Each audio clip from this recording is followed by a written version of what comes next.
There are some questions in life that are just really hard to answer. Like, why do humans exist? Is this glass half full or half empty? And then there's the classic, what came first, the chicken or the egg? Chickens lay eggs. Yeah. So the chicken comes first, doesn't it? But how does the chicken be born?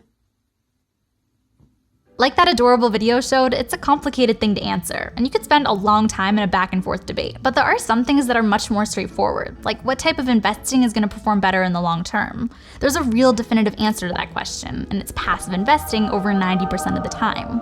But you wouldn't think that based on the majority of the information that we hear about investing. When it comes to the media, both on TV and online, you mostly hear about single stocks, whether that's big companies like Apple or whatever quick, crazy investment is taking off right now. And then when it comes to the bigger financial institutions and the major banks, you mostly hear about actively managed funds, like mutual funds.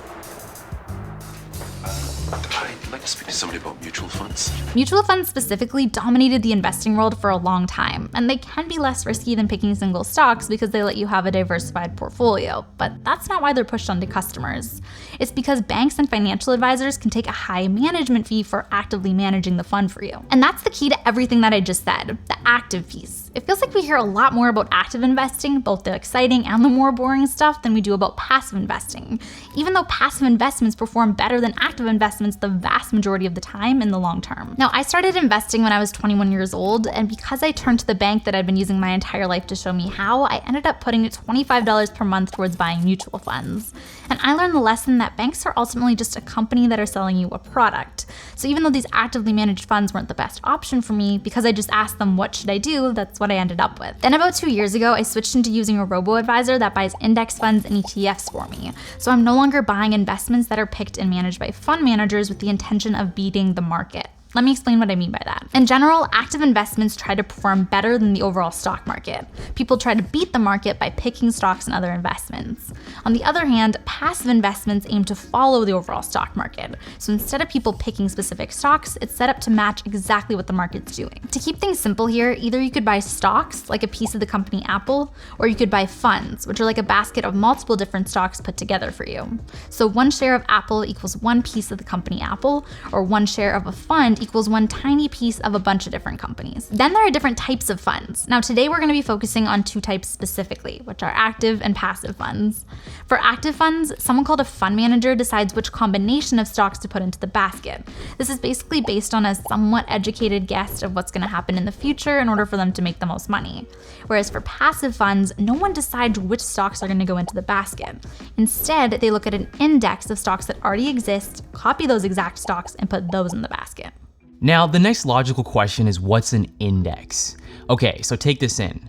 So you know how people talk about the stock market? Well, there's actually multiple stock markets, and there's different ways at looking at specific parts of the stock market. For example, there's the total US stock market, which looks at every single stock in the United States, and there's thousands of them. And then there's also the S&P 500, which looks at the 500 largest companies, again, specifically in the US. So when we talk about looking at these markets or parts of a market, that's what's called a market index. So for passive investments and passive funds specifically, your basket of investments tracks a market index like the total US stock market or the S&P 500. No one picks out what the top 500 companies are, they simply pick what already exists in that market index. Now to clarify that, people decide the criteria for which part of an index that they want to look at. Like at some point, someone made the decision that we should narrow in on the top 500 largest companies as opposed to the top 600, right? And even when we talk about largest companies, largest company is based on market capitalization as opposed to some other metric of deciding what largest companies are. But once again, once that criteria is set, that is the list and there's no altering it. So that's what a passive investment is. It's a fund that tracks the overall market index instead of trying to beat it, which doesn't work 90% of the time. But even once you choose to become a passive investor, there's still options like what market or what part of the market or what multiple markets are you looking to match. And even once you have that, how do you decide how you're actually gonna go about buying these funds? This part can kind of feel complicated because now it's up to you, right? Like someone can literally give you all the steps, but there's a lot for you to personally consider when it comes to which passive investment you actually want to buy. In general, there's probably a few things you'd want to look at when it comes to which market to track. And the first one is geography, so global diversification. Are you looking to buy pieces of American companies, companies from your home country, or companies from a bunch of different countries? Then there's equities versus bonds. Like we've only been talking about stocks, but there's other different types of investments based on your risk level. And then there's also industry. Like, do you want want to invest in companies that are in different industries, or do you want to just do tech? There's a bunch of options here. There's thousands of funds that you can choose from based on what you decide, and that can be really overwhelming when you're first starting to invest. So now what we want to do is we want to talk about how many funds you should pick and how that works. Okay, so you know how before I was saying that I use a robo-advisor to buy my funds for me? That's one option that you have to reduce the number of choices that you have to make. You do have to pick your risk level, which basically just means how much of your portfolio, so your collection of multiple funds, that you want to be in stocks versus bonds. Now, we often hear that you should figure out what your risk tolerance is, but in our opinion, your risk level and your risk tolerance is going to be based on your education or lack of, or it's going to be based on who's influencing you, whether that's your parents, the bank, people around you, and it's not often based on what's actually best for you. Ideally, you're actually being riskier when you're younger because you have time to ride the ups and downs of the market. And then as you start to get closer to retirement, that's when you start to be a little less risky because you don't have as much time to recover from the dips. And also keep in mind that you're also reducing your risk by investing in these passive funds. Okay, so with the robo-advisor, you just pick your risk level, and then after that, the robo-advisor itself actually picks which passive funds you're gonna be buying. It also buys and consistently rebalances for you as long as you keep funding the account with money. Okay, so wait a second. Wouldn't that actually be active investing if the robo-advisor is picking the funds for me? I'm gonna have you hold that thought because I'm gonna give you another example first. We recently got this comment on an older video about Dennis's investing. Now, he also buys passive index funds that track the market, but back when he was trying to figure out which fund or multiple funds was gonna be best for him, he heard about one fund solutions.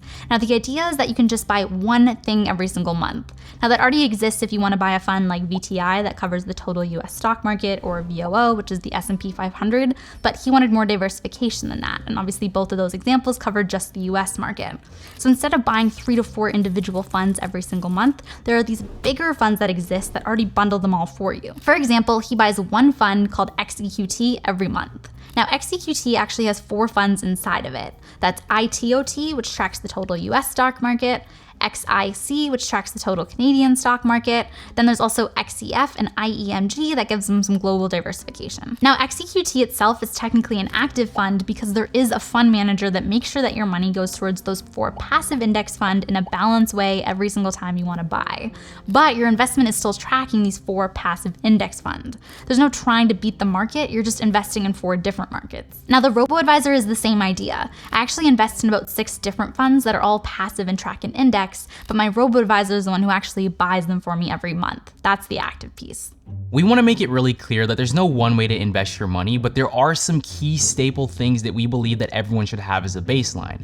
Now, this is simply based on the fact that passive investments perform better and are cheaper than active investments. So because of that, we feel that everyone should have the vast majority of their invested money going towards their passive investments. If you want to try out picking single stocks, then that's on you. But first, as a foundation, passive investing is more likely to deliver those long-term returns. And that's the thing about being a long-term investor. If you're out here trying to beat the market and get those short-term gains, then you have to understand that being an active investor, sometimes they actually stop investing completely in the market when the market's down because it's harder to get those good returns during that time. For long-term passive investors, the idea is to keep investing even when the market's down because your plan is to get that long-term return. Take a look at this chart, for example. Sometimes the market's up and sometimes it's down, but overall it trends upwards. So when you buy when the market's down, you're actually just getting a cheaper price. And then we also want you to think about fees and what platform or institution you're using. Like, there's a lot of different low fee, low cost investment options that are available that just didn't used to exist before, so take advantage.